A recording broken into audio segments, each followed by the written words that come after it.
Sawadee krap, welcome to Phuket Extra on this Friday, March 23. I'm JP Mestanza, and this is the newest edition of the Phuket News, which comes out today. Grab your copy at any one of 600 locations around the island. Now here's the news you need to know heading into the weekend. Lifeguards are set to return to Phuket's beaches by April 1st. That's an order by Governor Norapat Plotong as the long-running drama involving scant patrols on beaches continues.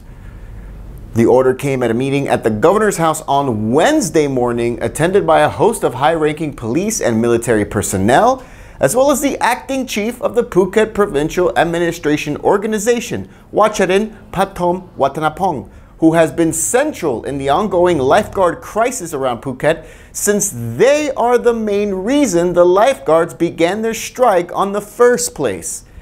The governor's order states that the local municipalities will be in charge of hiring their own lifeguards to patrol their beaches, an order he already made back in December but was complicated when the PPAO tried to hire a marketing consultancy group from Bangkok for the next few months, but that deal looks like will not go through as reports indicate. The lifeguards have been on strike since October, and since then it's been a fiasco, with officials playing hot potato with who will be responsible to sign off on lifeguards contracts. Meanwhile, the Phuket News is conducting an online opinion poll asking you, how should Phuket's lifeguards be provided? Cast your vote on thephuket.news.com. The injured victims in the fatal Phuket airplane crash that killed 2 others, well, progress is being made according to staff at Vashida Phuket Hospital. The light airplane crashed into a field in Paklok near the Phuket Air Park back on March 10th, and the impact killed both the pilot and co-pilot, both from the Talang Technical College, while 2 teenagers were seriously injured as 19-year-old Adele Samai remains comatose in the intensive care unit, and 18-year-old Orawan Jindarak is now undergoing physiotherapy to begin walking again. Doctors say Adele, who remains comatose, he's managed to open his eyes but is still unable to eat, while Orawan's condition has improved as she can communicate with her family but unable to stand by herself. For more on this, visit thephuket.news.com. The driver of the double-decker bus that crashed earlier this week, killing 18 people and sending 32 others to the hospital with various injuries, well, he's been caught by police and is admitting that he took meth before the fatal crash. 44-year-old Krisana Jutachun had fled from the crash site just moments after it took place on Wednesday night in a highway in Nakhon Ratchasima, which immediately killed 15 people while 3 others succumbed to their injuries later at the hospital, and brake failure was initially blamed to have caused the fatal accident. Police caught the driver yesterday hiding in the bushes about 7 kilometers away, and he later confessed that he took meth before driving, saying it keeps him awake and alert. Police are considering exactly what to charge him with. Meanwhile, 13 out of the 32 injured people have already been discharged from the hospital, while all the bodies have been transferred back home for funerals. Sit tight, Phuket Extra will be right back after this.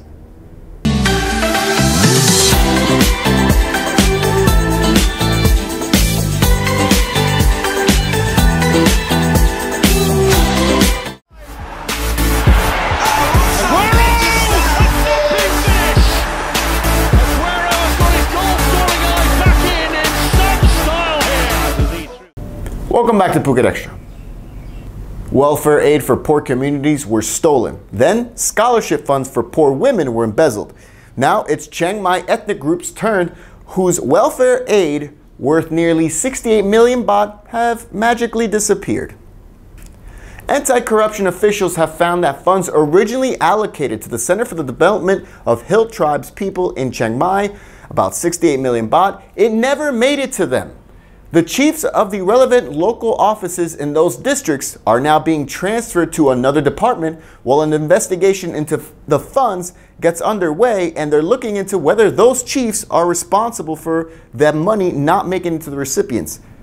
This is just the latest case of corruption and embezzlement involving public funds in Thailand, after millions of baht were reportedly never given to villages at welfare centers across the country, while just earlier this week, one woman is at the center of an embezzlement investigation involving millions set aside for free education for poor young women. We'll detail that story right up next. Investigators are still not convinced that one person acted alone in embezzling 88 million Thai baht from a scholarship fund for vulnerable young women, and today authorities have raided 2 of her homes. Rojana Sinti, a senior planning specialist at the Ministry of Education, she's already admitted to anti-corruption officials that she unlawfully took nearly 88 million baht from the Sema Patana Chiwit Fund for vulnerable young girls, wiring the annual budget allocated for the scholarship fund every year since 2008. Officials from the Public Sector Anti-Corruption Commission, however, still believe that she siphoned off the money to not just her relatives, but other officials as well, though an investigation is still underway to determine who exactly received what amounts. It's worth noting that despite her confession, she faces charges of embezzlement, malfeasance, falsifying documents, and dereliction of duty, but reports did not indicate that she was arrested. For more, visit thephuket.news.com. That's it for Phuket Extra this week. From all of us at the Phuket News Center, thanks for watching. Until Monday, stay classy, Phuket. Patong's favorite steakhouse for the past 20 years. For more, find Sam's Steaks and Grill on Facebook. When you think of steaks, think Sam's.